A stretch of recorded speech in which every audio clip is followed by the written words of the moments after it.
Yang kerja keras, apakah gue ngomong sih gue paling kerja keras? Ya gue lumayan kerja keras. Tapi kalau tanya gue yakin nggak gue paling kerja keras dibanding kayak buruh pabrik? Gue yakin kerjanya lebih keras, lebih sulit, ya, lebih capek. Ada masih banyak gitu yang bikin pipa di bawah air. Itu kerja lebih keras dari gue, lebih sulit.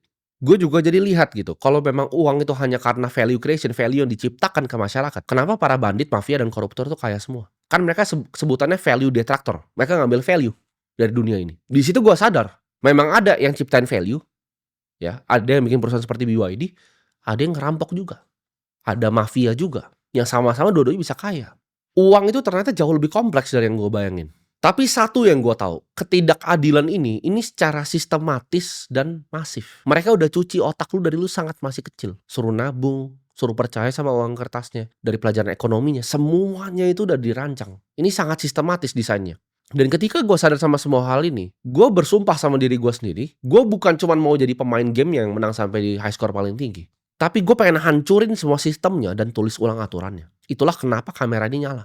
Karena kamera ini nyala bukan gua untuk menangin high score-nya. Charlie Munger udah bilang kok, lu kalau belajarin gimana cara bikin kertas ya, aset paper, itu jadi aset paper lagi. Lu akan jadi orang kaya banget, tapi lu jadi orang tidak berguna gitu. Gue bisa aja matiin ini semua, terus jadi orang tidak berguna itu gue fokus aja sendiri di kantor gue sini kayak orang tolol.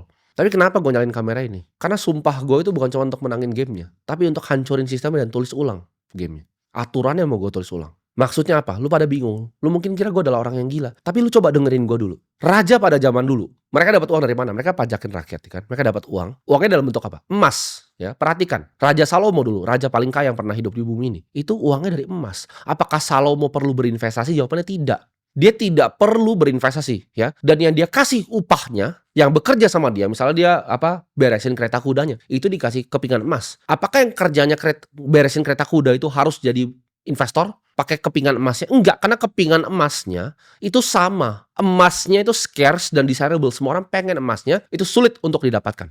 Jadi kalau lu punya profesi di zaman dulu, lu mau raja, lu mau tukang benerin kereta kuda, lu mau jadi koki, semuanya itu dapat emas yang emasnya sama.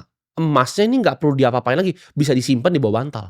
Karena akhirnya emas itu jadi langka, para bankir-bankir di zaman Eropa ini mikir, ya, karena bisa dirampok nih kalau pakai emas, mereka bikin IOU, kertas yang bukti kepemilikan emas. Nah, ini yang jadi sistem sekarang sampai 1971.